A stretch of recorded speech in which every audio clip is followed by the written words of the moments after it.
Pergilah ke utara, temukan seruling tak berkesudahan, singkap di belakangnya, petunjuk paling awal akan muncul. Sally membaca tulisan di atas kertas kecil yang selalu dia bawa. Kami berempat telah berdiri di depan air terjun itu, mendongak. Wajah kami basah oleh butir air kecil yang terbang. Singkap belakangnya, apa maksudnya, Rah? Apakah kita harus mencari sesuatu di balik airnya? Sally menoleh padaku. Tidak ada apa-apa di balik airnya, Sally. Hanya batu granit keras. Ali berseru, berusaha mengalahkan suara air terjun. Aku menggeleng. Kita tidak perlu mencarinya lagi. Aku sudah melihatnya tadi malam. Ali dan Sally menatapku tidak mengerti. Tadi malam, aku berjam-jam menatap air terjun ini, memikirkan petunjuk itu.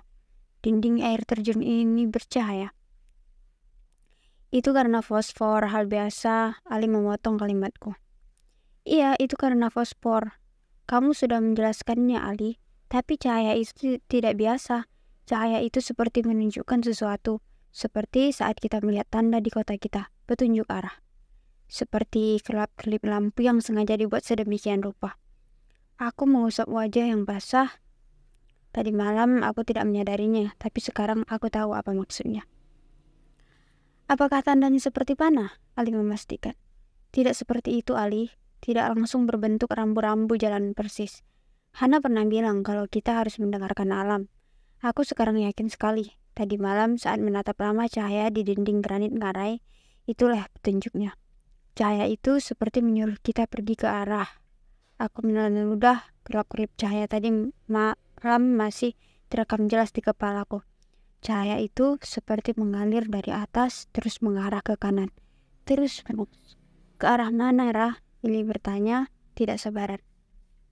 Timur, tanganku menunjuk ke kanan, berkata mantap. Petunjuk pertama menyuruh kita pergi ke timur. Aku yakin sekali. Lantas apa yang akan kita temukan di sana? Sally bertanya. Petunjuk kedua, aku tidak tahu seperti apa. Tapi, jika itu benar-benar ada, ia akan seperti air terjun ini, bersinar dalam gelap, memberitahukan petunjuk berikutnya. Kami diam sejenak, menyisakan suara debum air terjun tak berkesudahan. Ali yang selalu berpikir rasional sepertinya masih ragu-ragu. Bagaimana mungkin fosfor yang menyala dalam gelap bisa menjadi petunjuk di mana bunga matahari pertama mekar? Aku tidak tahu penjelasan logisnya, Ali, aku berkata pelan. Tapi dinding granit ngarai ini seperti bicara padaku, memanggil lamat-lamat. Entahlah, mungkin ketika bunga matahari pertama akan mekar, maka mulai terlihat satu persatu sesuatu yang bercahaya dalam gelap di seluruh tempat. Seperti pergantian musim di dunia kita, hewan-hewan melakukan migrasi, angin bertiup ke arah berbeda. Kamu pasti lebih tahu soal itu. Ali mengusap rambutnya yang berantakan. Kamu benar soal itu, Rah. Tapi bagian soal cahaya fosfor di batu granit soalnya bicara denganmu itu sebenarnya horor. Air terjun ini benda mati. Bagaimana ia bisa bicara? Berbeda dengan harimau, lebah. Itu masuk akal. Astaga, Ali. Sally terlihat sebal. Beberapa hari lalu kita masih sekolah dengan seragam SMA, mengerjakan soal ulangan. Hari ini kita berada di dunia lain. Itu lebih tidak masuk akal.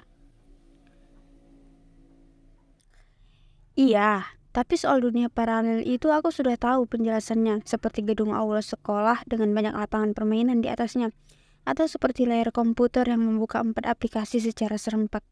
Itu hanya soal kapasitas. Tapi yang ini, bagaimana cahaya batu granit bisa memberi pesan ke Raib tujuan berikutnya? Bagaimana kalau Raib keliru? Kalau kita tidak tahu penjelasannya, bukan berarti itu jadi salah, bukan? Sally melotot. Bukankah kamu sendiri pernah bilang begitu? Ali nyengir terdiam. Iya sih, tapi aku percaya pada Raib. Itu petunjuknya. Ili akhirnya ikut bersuara. Aku juga percaya, Sally berkata mantap. Apakah kamu akan ikut ke timur atau tetap menuju utara sendirian, Ali? Ali mengangkat bahu.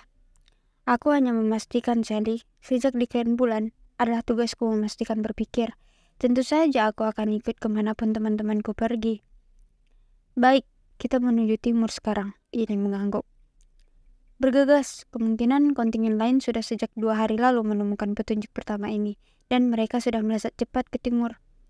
Kami segera balik kanan, lantas melompat ke atas pelana harimau masing-masing, menggebah harimau kami ke tujuan berikutnya, timur.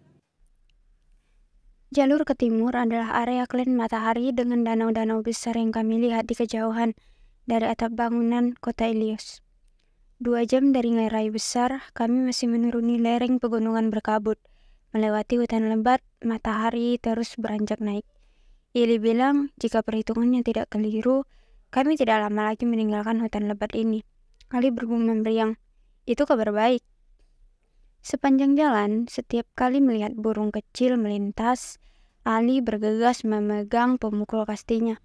Kami tertawa, sepertinya Ali trauma dikejar burung pemakan daging kemarin sore. Pukul 9, kami akhirnya keluar dari hutan lebat itu. Aku memperlambat harimauku, menatap ke depan. Area baru ini terlihat sangat berbeda, seperti masuk ke ruangan lain. Bukan hutan basah, bukan padang rumput, juga bukan lembah bebatuan. Entah bagaimana menyebutnya. Tanah di hadapan kami berwarna kemerah-merahan, kering dan panas. Tapi ini bukan gurun. Ada banyak tumbuhan dengan bentuk aneh berupa bonggol-bonggol kayu tinggi dengan dahan, ranting, tapi tidak berdaun. Bonggol-bonggol kayu itu seperti bonsai, tapi dalam ukuran raksasa. Menjulang tinggi, juga terdapat rumpun semak belukar dengan ranting-ranting tanpa daun, dan pohon kaktus. Semua yang tidak berdaun tumbuh di sini. Cahaya matahari terik terasa menyengat wajah. Aku menoleh kepada Ili, bertanya, "Terus majulah. Kita di arah yang benar, menuju timur." Kami sepertinya harus melewati area dengan tanah kemerah-merahan ini. Aku memegang surai harimauku erat-erat. Seakan tahu perintah tuannya, kaki harimauku mulai berlari menginjak tanah kering, membuat debu beterbangan. Sally, Ili, dan Ali menyusul di belakang. Debu mengepul sepanjang jalan yang kami lewati. 4 harimau kami tidak kesulitan. Tumbuhan di sini renggang, membuat harimau bisa bergerak lincah. Kami membutuhkan waktu hampir 6 jam melewati kawasan itu. Tidak ada hewan buas atau rintangan yang menghambat. Semakin masuk ke dalam, pohon-pohon bonggol raksasa semakin banyak dan semakin aneh bentuknya, dengan duri-duri. Kawasan ini dipenuhi reptil kecil seperti bunglon, iguana, dan kadal.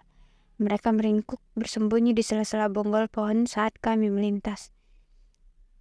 Ilios harusnya membuatkan kita juga topi hitam-hitam. Mungkin itu akan jadi tren fashion menarik di kain bulan. Ali menceletuk saat kami berhenti untuk istirahat.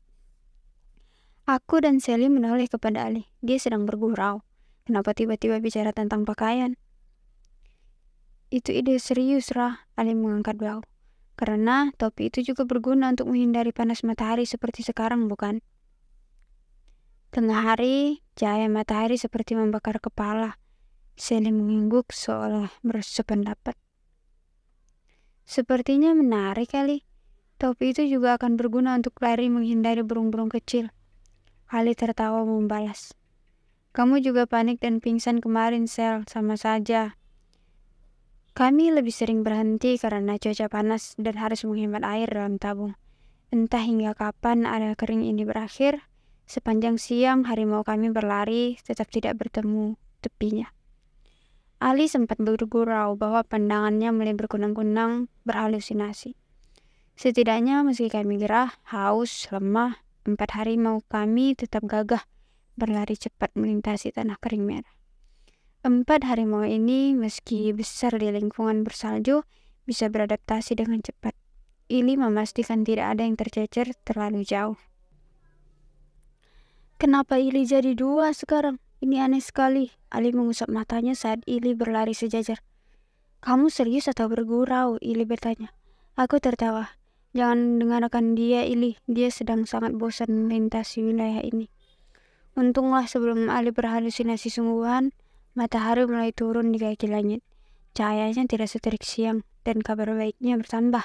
Saat matahari siap tenggelam di kaki barat, kami akhirnya tiba di ujung area itu. Tiba di tepi danau yang luas. Cahaya matahari senja menerpa wajah terasa lembut. 4 harimau maju perlahan-lahan, menginjak rumput basah. Perjalanan kami terhenti oleh danau itu. Jika terus ke timur, kita harus menyeberangi danau ini, Rah. Ili bicara padaku. Tapi bagaimana caranya? Tidak ada perahu atau apalah yang bisa kami pergunakan. Danau ini luas, lebarnya lebih dari 10 km, dan panjangnya berpuluh-puluh kilometer, membentang dari utara ke selatan seperti sungai besar. Apakah kita bisa memutarinya? Sally memberi usul. Ili menggeleng. Kita tidak tahu seberapa panjang danau ini, kira-kira memerlukan waktu lebih dari 12 jam. Itu pun baru tiba di ujungnya. Tambahkan 12 jam lagi menelusuri tepi danau untuk ke titik di seberang kita. Waktu kita akan terbuang banyak. Aku mengusap keringat di leher. Ili benar. Ini sudah senja hari ketiga. Tinggal 6 hari lagi bunga matahari itu akan mekar. Dan kami masih harus mencari 2 petunjuk berikutnya. Aku pernah melihat harimau berenang di air. Apakah harimau kita bisa melakukannya? Sally memberi usul lagi. Sebagai jawaban, harimau yang ditunggangi Sally menggerung kencang. Sepertinya tidak, Sel. Aku nyengir. Setengah jam kami hanya berdiri termangu di sisi danau itu, menatap ke seberang yang terlihat samar-samar. 4 harimau kami menunggu duduk di rumput basah. Matahari akhirnya sempurna tenggelam. Malam kembali tiba. Aku menatap kejauhan. Ada kerap-kerip cahaya di seberang danau. Itu sepertinya perkampungan penduduk atau kota di tepi danau. Ili mendongak ikut menyipitkan mata. Tidak salah lagi. Itu nyala lampu dari bangunan mereka. Kalau begitu, di sekitar sini juga pasti ada perkampungan penduduk di tepi danau. Ali bangkit berdiri. Kita bisa mencarinya. Mungkin mereka punya perahu yang bisa dipinjam untuk menyeberang. Ili mengangguk. Kamu benar. Ayo, naik ke harimau masing-masing. Kami bergerak menelusuri tepi danau, menuju ke selatan, melewati rumput basah. Setengah jam berlalu. Sudah jauh sekali harimau kami berlari. Kami tidak menemukan perkampungan apapun. Sally mulai ragu-ragu, berkata bahwa mungkin satu-satunya pemukiman penduduk adalah yang kami lihat di seberang sana. Tujuan kami.